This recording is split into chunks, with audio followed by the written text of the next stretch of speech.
आजच्या सकाळच्या फ्रेश वातावरणात आलतो बघा आणि आपल्याला आज उसारलं जे गड्डे उगलेले ते काढून घ्यायचं होतं.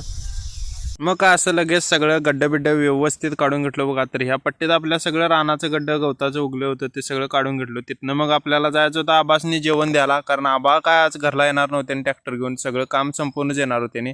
तर आबासनी आपल्या जेवण घेऊन आलो बघा इथं शेतात. तोपर्यंत मग ट्रॅक्टरला पण थोडी विश्रांती मिळाली, कारण आबा जाणार होते ना शिंदेवाडी मैदानाला, म्हणून एवढी गडबड चालू होती आबांची ट्रॅक्टर मारायची.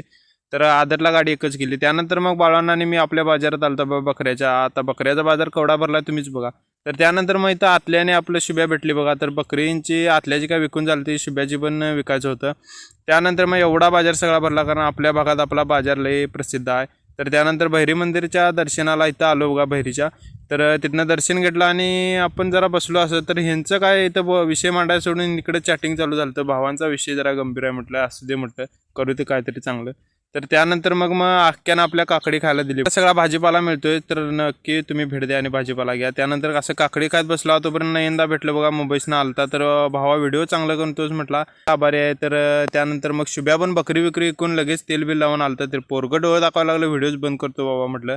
त्यानंतर मग स्मूथ तेन आणि डेअरी मिल्क कॅडबरी खाली बघा दुपारी आद्याना निवीनं. त्यानंतर मग आपल्याला आऊत झुपायचं होतं.